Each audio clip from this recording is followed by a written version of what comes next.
Bismillahirrahmanirrahim. Assalamualaikum warahmatullahi wabarakatuh. Selamat siang sahabat semuanya. Berjumpa kembali dengan saya Dr. Sapi Joko Susilo. Sahabat semuanya, mudah-mudahan semuanya diberikan kesehatan, diberikan keselamatan, dimudahkan semua urusannya, diberikan kelancaran, diberikan rezeki yang barokah, kemudian diberikan umur panjang. Doa yang terbaik buat sahabat semuanya. Mudah-mudahan sahabat, pagi ini saya menyampaikan sesuatu terkait dengan pengaruh pengangkutan sapi terhadap penyakit respirasi. Nah, ada suatu hal yang perlu kita tahu sahabat semuanya, bahwa pengangkutan sapi dari kandang asal, dari tempat asal, dari pasar sapi, kemudian menuju ke farm yang dituju, menuju ke peternak yang membelinya, ini sangat berpengaruh sekali masalah kesejahteraan hewannya, masalah pengangkutannya sahabat. Di mana pengangkutannya ini berperan penting dalam hal menjaga kondisi tubuhnya, sehingga sapi tidak stres, sehingga tidak terjadi penyusutan yang tinggi. Nantinya performa di produksinya akan menjadi baik ya sahabat. Nah, ini beberapa hal saya mencoba membandingkan antara pengangkutan sapi yang dari Australia ke Indonesia mungkin sekitar 1 minggu, kemudian dibandingkan dengan pengangkutan sapi yang ada di Indonesia sendiri sahabat ya. Apa hal-hal yang perlu, yang baik yang harus kita contoh, ada hal-hal yang kurang baik yang mungkin bisa kita tingkatkan ya sahabat. Ada satu istilah namanya shipping fever atau demam pengkapalan, yaitu masalah pernafasan dari sapi yang ditimbulkan karena stres akibat pengangkutan yang kurang memenuhi persyaratan atau memenuhi kaidah animal welfare sahabat. Kita ikuti paparan saya lebih lanjut.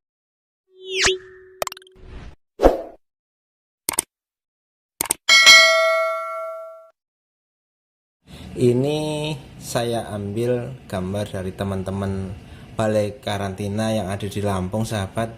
Mereka melakukan proses pengecekan kapal yang membawa sapi dari Australia, kemudian mengecek surat-suratnya, mengecek dokumen-dokumennya, kemudian melakukan pengecekan terhadap sapi-sapi yang masuk. Ini kapal besar ini membawa sapi ribuan dari Australia ke Indonesia, yang lama perjalanannya kurang lebih 1 minggu sahabat, kurang lebih ya. Kalau kondisi bagus bisa kurang, kalau kondisi cuaca yang kurang bagus, ombak dan segala macam, bisa lebih gitu sahabat.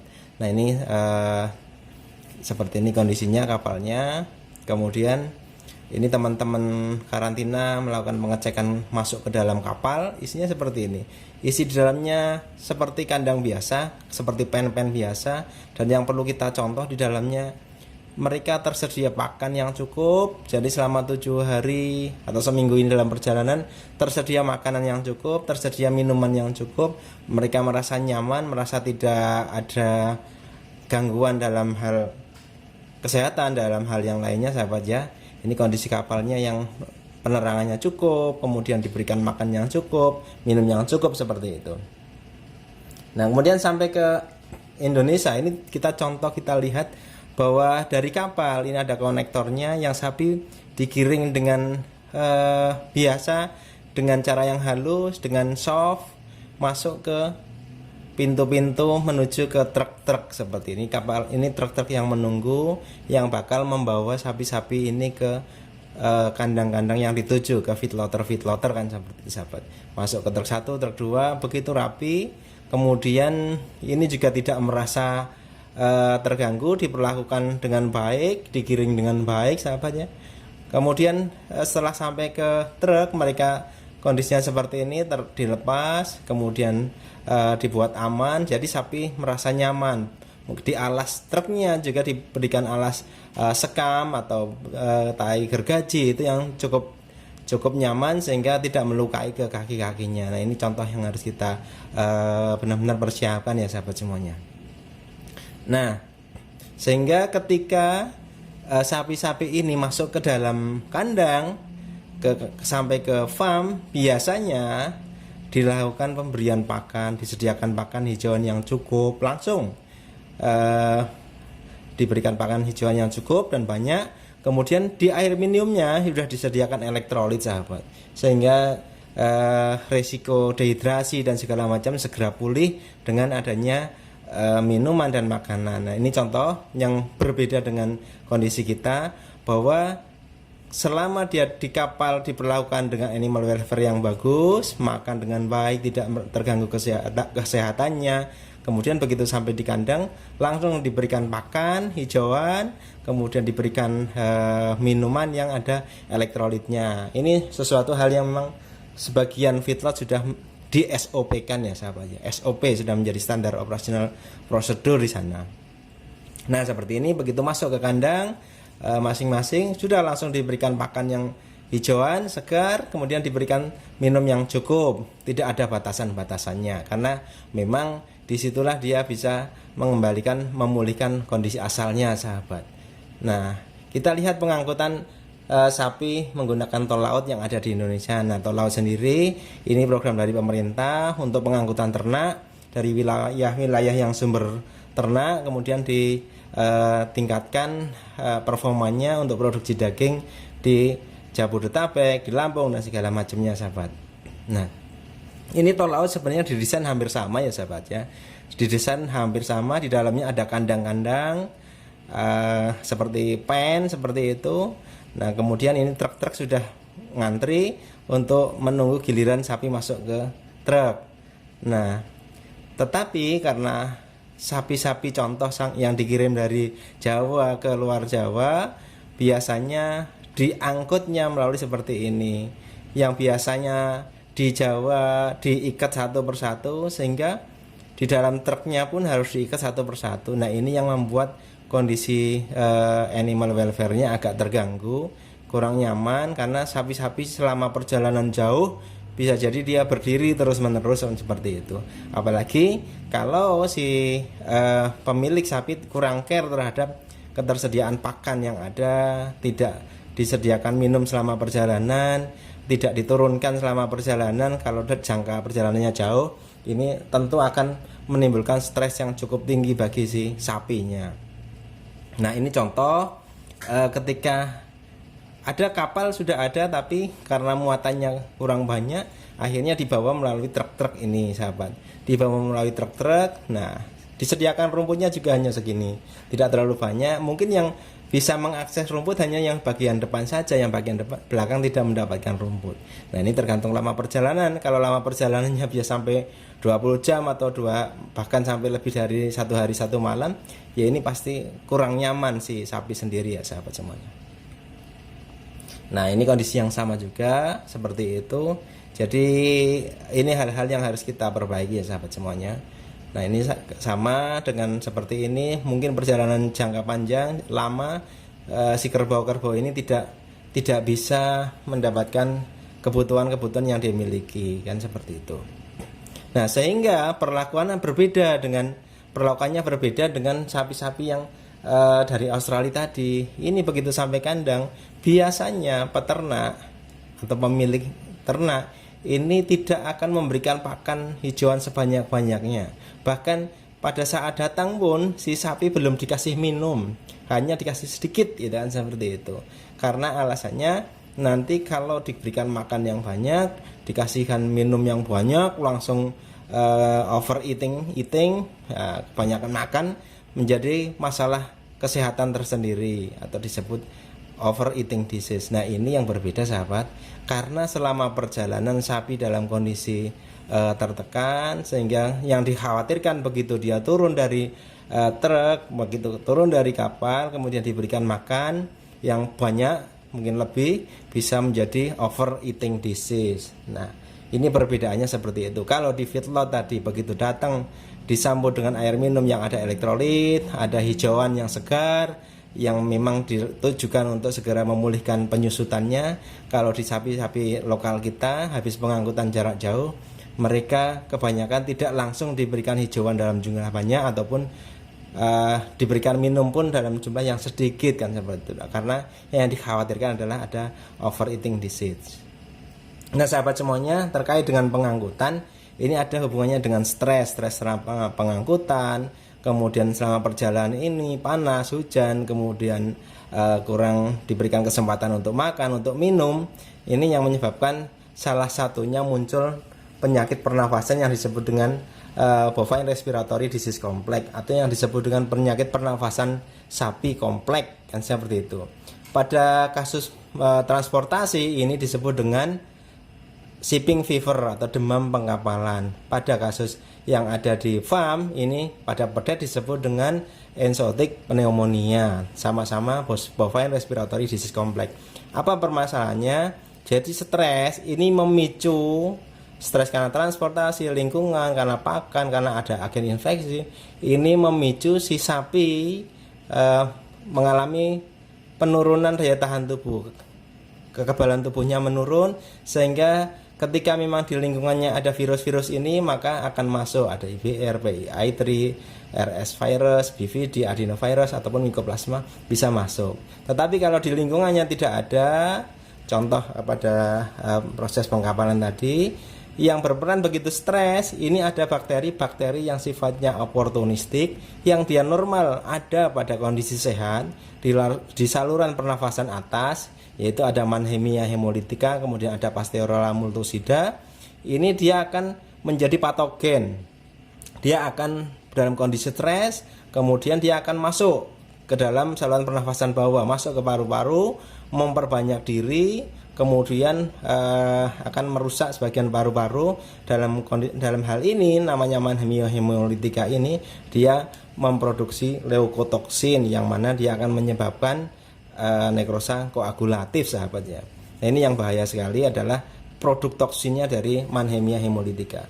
Mannheimia hemolytica yang dulu disebut Pasteurella hemolytica atau Pasteurella multocida ini, saya ulang lagi tadi, adalah bakteri-bakteri komensal atau oportunistik, yang ketika dia dalam kondisi sehat dia tidak akan menjadi patogen, tetapi ketika ada faktor stres dia akan menjadi patogen di saluran respirasi bawah sahabat. Nah ini proses stres seperti ini, adanya stres kemudian macam-macam seperti itu, sehingga menekan terjadinya menekan daya tahan tubuh, menurunkan daya tahan tubuh sahabat. Nah ini jenis-jenis dari pneumonia. Radang paru-paru itu disebut dengan pneumonia. Normalnya tidak ada lesi apapun. Nah kalau yang ada di depan seperti ini yaitu supuratif bronchopneumonia, ada bronkus dan lobus-lobus paru-paru terkena sel radang disebut bronchopneumonia. Yang bronkus dan paru-parunya terkena sel radang ada fibrinnya disebut fibrinosa. Kemudian ada yang interstisial, ada juga yang embolik, ada yang granulomatosa. Granulomatosa ini disebabkan karena Mycoplasma bovis ataupun Mycobacterium bovis sahabat. Nah ini dalam buku Jupp Kennedy ini seperti ini normalnya. Ini supuratif bronchopneumonia, ini fibrinos bronchopneumonia ini menciri pada shipping fever. Jadi kasus-kasus karena demam pengkapalan biasanya akan menyebabkan fibrinos bronchopneumonia. Kemudian pada pedet disebut dengan enzootic pneumonia, sama penyebabnya adalah Mannheimia hemolytica. Dia tadi ada normal, ada dalam saluran pernafasan atas, kemudian ketika ada terjadi penurunan daya tahan tubuh karena stres, dia akan turun menginfeksi paru-paru, memperbanyak diri, merusak jaringan paru, alveoli, sehingga dia menghasilkan toksin yang akan membuat kerusakan paru secara menyeluruh, diikuti dengan perkembangan fibrin dan seperti itu, sepsis dan segala macam, dan angka kematiannya cukup tinggi kalau tidak segera penanganan, sahabat. Nah ini shipping fever juga kalau kita buka dalamannya paru-paru sudah seperti ini, sudah fibrin di mana-mana, sudah terlihat kerusakan paru-paru juga di mana-mana, sehingga asupan oksigen untuk tubuh menjadi menurun jauh, mungkin saturasinya juga akan menurun jauh sahabat. Nah ini juga sama, ini sudah bentuk fibrin, sudah bentuk kerusakan hebat karena hasil toksin yang dihasilkan tadi namanya leukotoksin merusak alveoli yang ada di paru-paru. Ini kita buka seperti ini, dalamnya ini adalah koagulatif nekrosa koagulatif, hasil kerja dari Mannheimia hemolytica tadi.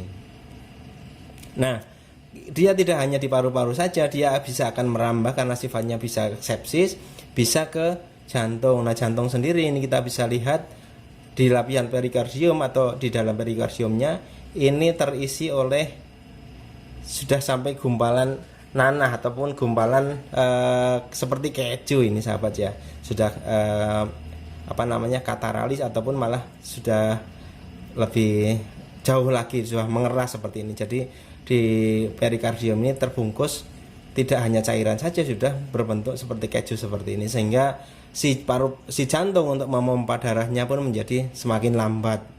Nah, ketika kita buka isinya seperti ini, perikardiumnya di dalamnya terisi jaringan lemak ataupun tadi jaringan-jaringan mati kan seperti itu sahabat.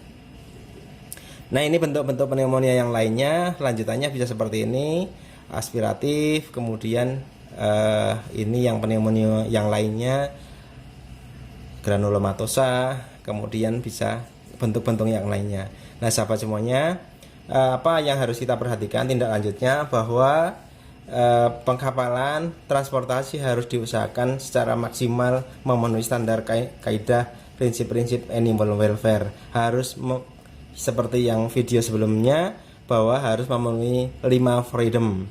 Pertama, bebas dari haus dan lapar, bebas dari rasa tidak nyaman, bebas dari luka dan penyakit, kemudian bebas mengekspresikan perilaku alaminya, kemudian bebas dari rasa ketakutan kan seperti itu sahabat.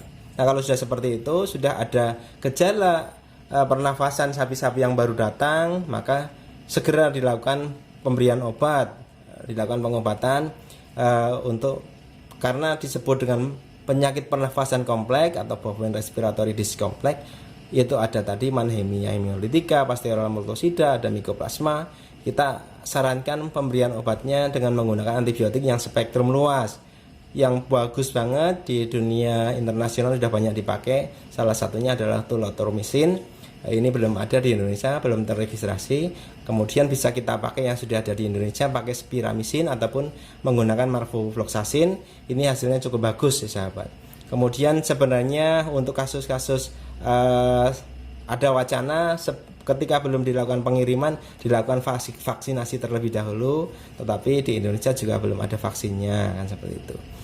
Atau bisa menggunakan plasma konvalesen, tapi ini wacana-wacana yang lebih jauh. Nah, sahabat semuanya, itu ya terkait dengan shipping fever. Shipping fever ini berbahaya sekali kalau tidak segera terdeteksi, kalau tidak segera ditangani. Sapi-sapi dengan perjalanan transportasi yang kurang memenuhi syarat, kurang memenuhi standar animal welfare, kesejahteraan hewan, ini sangat berisiko terhadap shipping fever. Nah, sahabat semuanya, mungkin itu dapat saya sampaikan. Terima kasih, mudah-mudahan bermanfaat. Lain waktu akan kita sambung dengan penyakit-penyakit ataupun dengan manajemen yang lainnya. Sekian dari saya, terima kasih. Assalamualaikum warahmatullahi wabarakatuh.